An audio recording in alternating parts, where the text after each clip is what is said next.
Look at what I've found. We're on a new version, Minecraft 1.21.5. That is Fireflies. So these are the new Firefly bushes. Oh, can you hear that? That is really subtle. There's a really, really quiet buzzing. Oh, you can also see, okay, leaf particles. Yeah. Oh man, that is gonna make our forest look a lot better. So I'm out here looking for some animals. Let's just pick these up though. Silk touch works. Perfect. Boom, got them. Okay. So the thing here that we're gonna do, that we're focusing on today, is Pokemob stuff. So there's some new changes and obviously new creatures. So first off, I wanna see, are these creatures different than like a regular cow? Wait, that actually kind of seems like they're not. Also, what was that particle effect going on there? I didn't make that. Yeah, but look at these new spawn eggs. These are so cool. Okay, so what happens? Oh. So you are still a cow. You're not like a special entity type. So if I just do this. Oh. Variant cold. Okay, so it's like an NBT tag. Gotcha, gotcha. So then that should work just fine with our system. You know, actually, that's something we should add today. It should say what variant it is. Whether it's a cow or a wolf or anything, really. Oh my goodness, look at those spawn eggs. They're so cool. Snow. Oh, wow. The goat ones. Oh, dude, I love that. That is really cool. Aha, there he is. The reason that I even stopped here in the first place. What is that particle effect? That is really strange. It's tiny. Oh, there's a second one. Perfect. Uh-oh. As soon as they start running, it just is so hard to catch them. I can't. Oh, take a look at this. When I stopped here for that chicken, I saw a fallen tree. And they have some like plants and stuff that grow, which is pretty cool.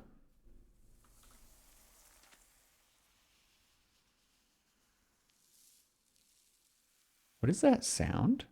Can you hear that? Is there just ambient sound blowing sand around? I think there is. Whoa, that is crazy. Check this out though. I didn't notice this in the pictures, but he has like slicked back hair. I thought that was pretty funny. Oh, another fallen tree. Ah, okay. So swamps are kind of the place to find these firefly bushes. Gotcha. Can you grow more, I wonder?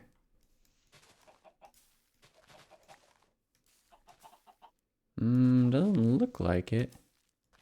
Or if you can, they're really rare. Because that one was there already. Okay, so then these things are rare. Alright, now we should be able to breed up more of the, I think the wild ones. Because I think it picks from the parent. It's not random like horses. Oh, it's a baby regular one. But if I keep breeding, we should be able to get more wild cows from that. Same with the chickens. So we'll put one chicken in here. Breed them up. Oh, look at that. Okay, we got a baby, I think that's a warm chicken. And we'll be revisiting the chickens later because that it definitely is going to work into Pokemobs. So that variant tag, I want to see, is that in the same place on all these creatures?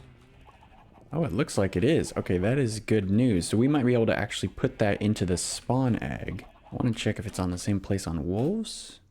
Ah, it is. Okay, perfect. So we might be able to insert that. And with a simple reload, we should actually... Come on, please work. Minecraft cold chicken. Oh. Oh, so I just have to strip the Minecraft off of it. But it worked, though. Spawns cold chicken. That's actually cool because guess what is also a variant? Let me put this guy away. Even stuff like a cat, for example. See, it's a white cat. So it would actually say spawns white cat as opposed to like a calico cat or a tabby or something. And there it is. Spawns cold chicken. Maybe we should add something for villagers too. But before I do that though, I need your opinion on some name changes. So Pokemobs obviously is very similar to Pokemon. which, you know, probably not the best idea to share a name with a very large franchise. So I've been thinking up some different names. Let's pop this guy in here. No, go in there. And the first one I want to change is this item, this shelter, the tier 3 shelter. You don't really throw a shelter. That doesn't make sense. Like, this is an item that creates spawn eggs. Like, it makes... Oh, that's a problem that's going to need to be dealt with pretty quick here. But here's the first name I want to change. Instead of shelter, eggifier. But not with all the tech stuff. So it makes eggs, right? It creates these spawn eggs. Like if I throw it at that sheep, it makes it into a spawn egg that I can then, you know, move around at my luxury. And this thing, it would kind of make sense if this was a shelter, you know, with the pun in it. But yeah, I think eggifier, that's what it does, right? And it makes sense to say like, I'm throwing an eggifier at something. Like you don't have to know what the eggifier is. You're kind of like, oh, I get it. The next thing I'm thinking about changing is this item, the follow swapper. This lets us take a creature we've captured and turn them into... Oh, that's right. All text is broken. I have no clue if it's in follow mode or wander mode, but it swaps it between follow and wander mode. And it just sounds a little awkward. And the new name I want is the mob tether. Oh, okay. I did figure I was testing how to fix the text stuff. Yeah, so mob tether I feel like actually makes a lot of sense because not only can we swap between follow and wander mode, which by the way, I don't know why that's working because it's using a say command and say command didn't change. There we go. Oh, it's more of those text issues. Okay, so this is so stupid. The advancement is checking for an item named this. Note how there's a single quote there. We don't need the single quotes in 1.21.5, so I removed them, which means that this didn't match. Anyway, so now he's on our team. And so like I was saying, not only can we change them from like follow to wander mode, we can also recall them. So it is a tether in all senses. So that's why I was like, mob tether actually makes a lot of sense. But yeah, I want to know your thoughts with these names because one day I hope to actually make this pack public. And I don't want to embarrass myself when that happens. So let me know your thoughts. And the last name change is the biggest and most important of all. Instead of Pokemobs, I was thinking about... Oh, this is the new text stuff. Yeah, there's... Okay, we're going to fiddle with that in a second. Let me just change this to Shellkins. Kind of rolls off the tongue. Shellkins. It has no connection with Pokemobs, which is one of the main thing. But because of how big of a change this is... Like literally, Pokemob up until now has been in the namespace. So all of the functions, all the storage, everything is under this Pokemob Talon name. So I'll have to change it. So if you guys like it, then I'll go ahead and change it. If not, I'll keep thinking of names. But yeah, I really want your opinions on those 3 names. What is going on here? What is this? Okay, I don't know what that is. There's some weird text stuff. The fact that they changed text stuff, like it's a pretty small change, but there's so much things that use like text. It's a bigger change than it seems. Okay, so this thing right here, this /R, that means return. So that's like pressing enter. Oh, so it doesn't work every time. See, that's what I wanted to know because, like, for example, our jetpack, which I did update, by the way. Oh, the text is broken. There's supposed to be text appearing here. Oh, that's right. Oh, no. Oh. Okay, see the Minecraft enchantments? Usually there is a levels tag in there, but they have removed that, which means all of the enchantment checks that I use for anything in my world are now broken.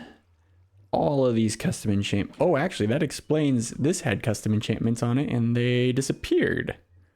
Oh my goodness. Okay, let me just try and fix this first. And just to put that in perspective of numbers, there were 352 places where I needed to replace levels. That's across all my data packs. And this still isn't working. Oh, I'm not gonna make it. Oh, that's interesting. They moved. Okay, so before I was testing for the slot that has chest plates, which is slot 102 in the inventory. Test failed. So it seems that like chest plates and stuff are actually stored under a separate tag called equipment now, which is another thing I have to replace. Now I have to replace every instance of this with this. The thing is, I like this change. It's really, this is stupid. Like trying to find how, I'm lucky because I've used this enough, but I haven't memorized that it's slot 102. But like that is really annoying to find, especially if you have a big inventory. It's like, oh my goodness, where is it in here? You know? So like, I like that it's under equipment. That's very, very like easy to find, very direct. Oh, it's just annoying to change. Oh, okay, we're back in business. The jetpack works again. Woohoo! Oh, by the way, I actually added in some extra stuff based on some comments. So if this hits 0 durability, it actually will lose a point of durability, or it has a chance to if you have Unbreaking 3. And then also at the max level enchant, if you are not moving at all, you actually don't, you don't use up any flight time so that it's better to build with. Anyway, just mentioning those changes because that was a very recent video. But it's designed so that if you move too fast in a direction, it will still use up fuel. So you have to be not moving. So you could like, you know, sit here and look at a build or whatever. But then once you move again, then it ticks down. I'm placing the firefly bushes in some key areas around our base before we move on to the next thing. These things are just, I really want to know how to get more of these. Those are really cool.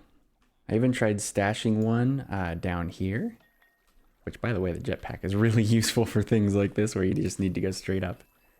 So we get some really, really slight ambience. I don't know if you can hear that. And then a few fireflies show up around the main area, which is really cool. So there's 2 technical changes I want to look at. One of them I know what it is and the other one I don't. We'll start with the one I know. So this is the witch farm. I have a command block that just makes them glow, but everything else is normal. They get upset, run towards me, fall down, go up the pipe, and then we get redstone, which I need to craft command blocks, kind of a big deal. The way that it used to work though, is if I put this command in here, make this go on repeat. Anytime I'm holding the torches, it says stuff. But if I were to fly far away and select the torches, nothing happens, right? Because it's not loaded, which of course means, you know, the farm wouldn't work. If I had like redstone in this area, that wouldn't work either, except now you can make chunk loaders. Let me see if I can do this right on my first try.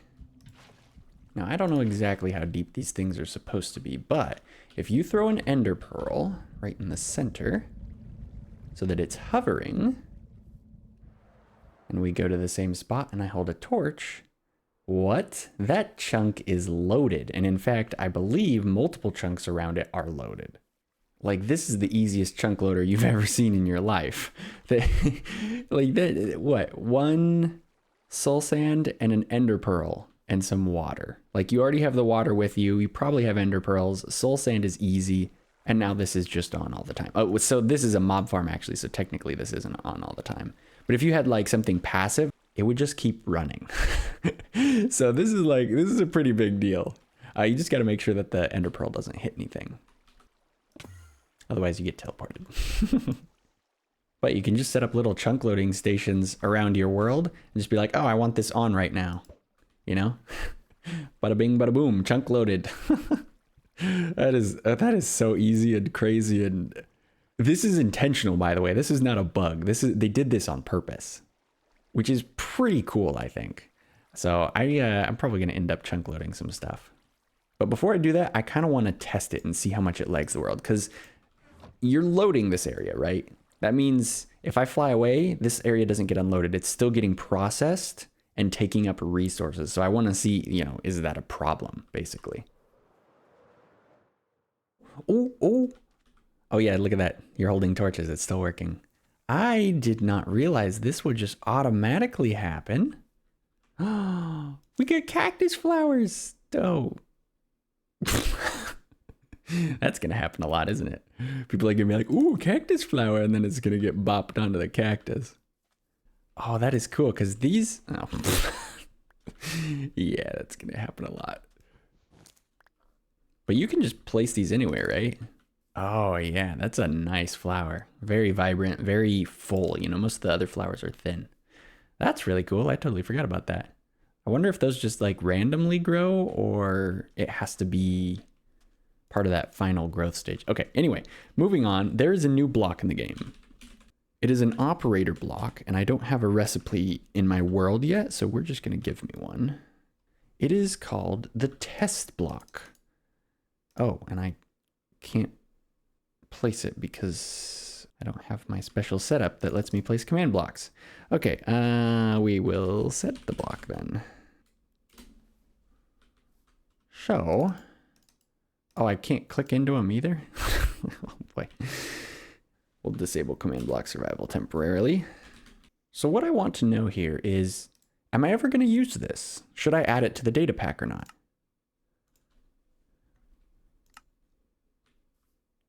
Oh, okay. Fail a test. What? Why would you fail a test on purpose? This might be bigger brain than I am. Part of a test. But what is the test? See, that's the log a message I can understand. I use that all the time in command blocks. I'll have a command like this, you know, the say holding torches, and I'll just do this to see if it's even running, you know? And it's like, oh, okay, I see that it's running, and I can see the order of execution sometimes. But why would I want this? Maybe the test instance block will make more sense? Whoa, okay, test structures, whoa. So these have to be datapack files, I think, right? See, it's very obvious that these are intended to test things, the starting point for a test. No such test. Test instance ID. Test structure size. But what is this test? What are you testing? Are you testing that a block is there? Like, yep, there's a block there. I don't understand. Load. Unable to run since it has undefined test. What? Wait, didn't I just save it? I don't think these are gonna get used in my world. So I was right. It is mostly used for, or intended for like mod pack users, because they can test like various environments and stuff. But I figured, you know what? I'll just add it in. So it's just variants of concrete, nothing too complex. So this block is less important. You would need more of these, so I made it less expensive. They both need a command block, you'll notice. So they're very expensive blocks in general, but I can actually place them now and get into them. But anyway, they're added in, probably not going to use them, but now we have the option. So what are we actually doing? Well, we've been given a gift, and I intend to make use of it. We have different colors of eggs, and it just so happens we have 3 tiers of eggifiers. Problem is, I don't know what the 3rd tier of egg looks like, so we might need to go find that. The other thing too is that if I'm crafting, so this is a tier 3 eggifier, I want to be able to use any egg, but you'll notice I can't. So I'm wondering if there, whoopsie, if there is a tag for, ooh, test failed. Oh wait.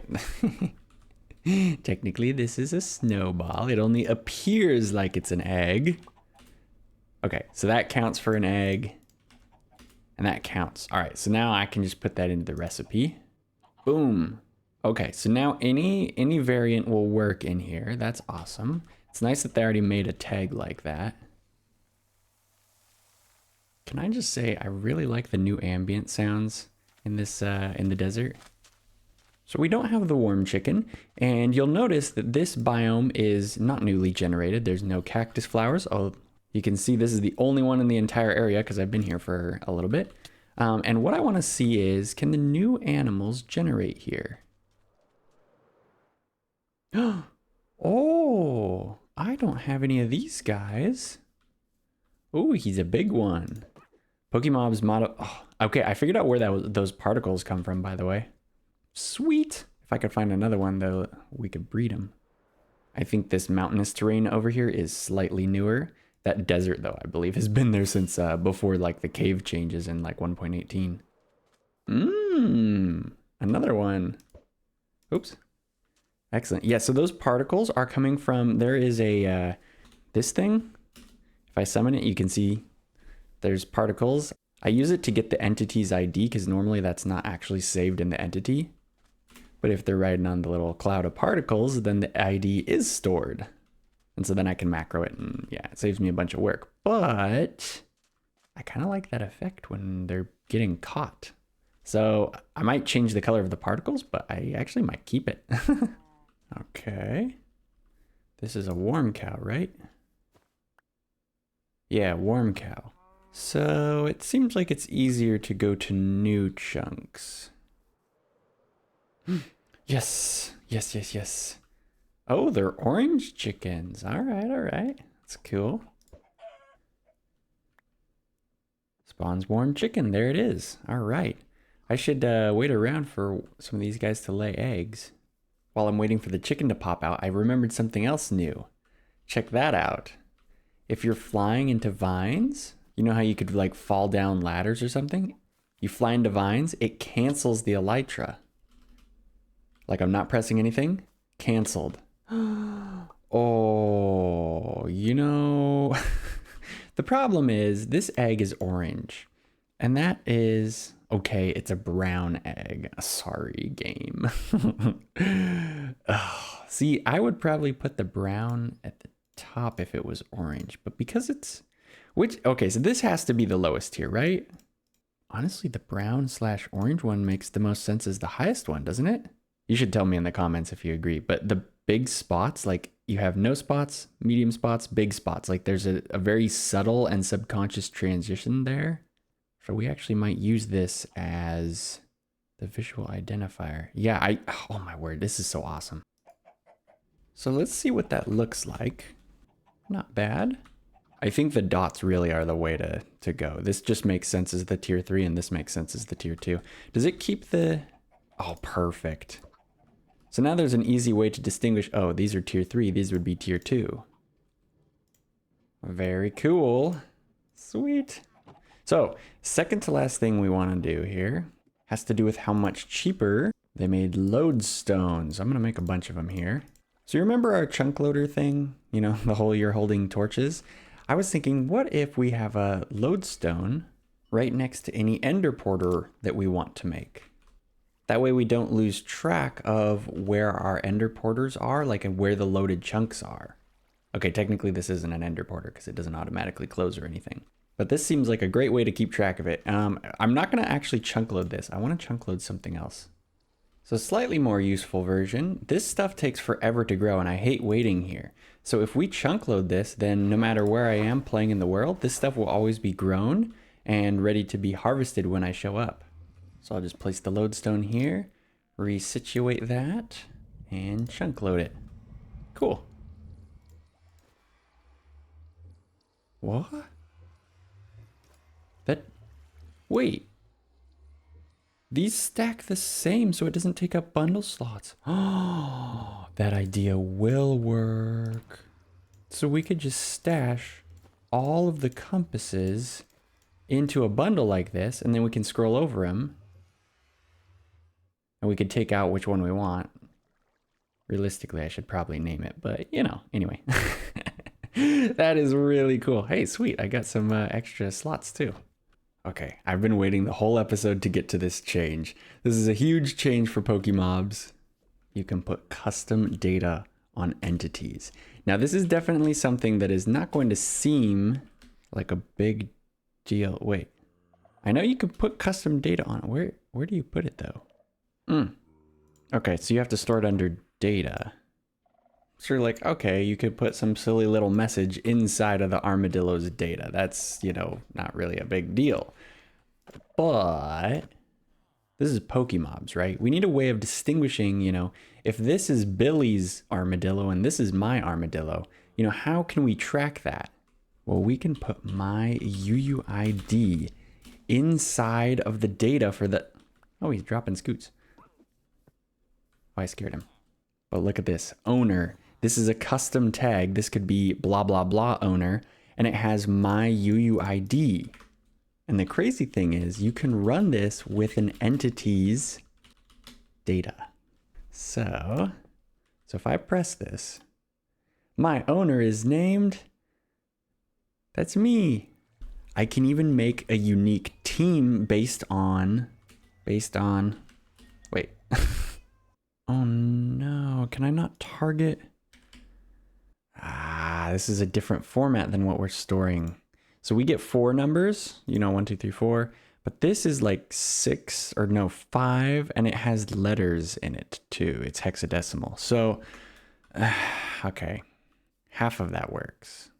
Okay, I think that's all right, because the main thing we want is we want a unique team. So can I do this? Okay, that works. So then theoretically we could add both of us to that same team. And so if we put that all into macros, it creates the unique UUID team. Oh, and it says hi to me. And the armadillo says my team is based on the owner's UUID. So if we did this right, there should be 2 on here. Yes, me and the armadillo. So this means we can make a unique team for each player and target both the mobs and the players on that unique team. Because I haven't really mentioned it, but the way that it was set up before, see this Pokemob player? That was the only team that existed, which would have meant everybody's creatures were on the same team. But now this way, you could theoretically have your guys fight each other. Or if somebody comes to attack your base, you know, your guys would defend against them as opposed to just like sitting still. So let's try and close the loop here. When you throw the Pokeball, this is going to hopefully have, there it is, owner. So this has my UUID. So we can track who threw the snowball, transfer that UUID onto this creature, and also probably make a team. Let's make sure the snowball actually exists. Yes. Okay, it detects it, so we can actually move the data. Perfect. All right, so to test, we got to make sure it's something that doesn't already have the data. Now we have to check his data. Oh, what? Now with it all added in, we should be able to get him on the team. What? I'm a goof. Owner 1, owner 2, 3, owner 4. Uh-oh, owner 2 didn't get stored. So the whole thing glitches because if you don't have all the macros, then the game's like, well, what am I supposed to do? Anyway, okay, so this should work now. Wha-bam. Well, you know, if I have the catch chance. Okay, so it catches him. Let's check how many guys are on our team right now. Just 1. We spawn in the chicken and there are 2. Yes. Player specific teams. That is the power of custom data on entities right there. So there we go. Lots of cool 1.21.5 additions. Everything from new blocks to new team features. And of course, new items as well. I really love this tier thing. This is just such a surprise. And also these spawn egg icons are so cool. Super awesome. Well, I'm gonna have a ton of stuff to update. If I want to integrate these custom, oh yes, look at, it's all grown. Well, not all of it, but a lot more because it's chunk loaded. But yeah, those unique team things are gonna get integrated everywhere into Pokemobs, or should I say Shellkins? Again, let me know what you think about the name. It's not final. My main goal is a name that really communicates what it is, that you wouldn't be necessarily embarrassed to say, you know? Anyway, but yeah, Shellkins, Eggifier, and the Mob Tether. But anyways, that's gonna be it for me. I love this jetpack so much. But yeah, catch you guys in the next one. Later.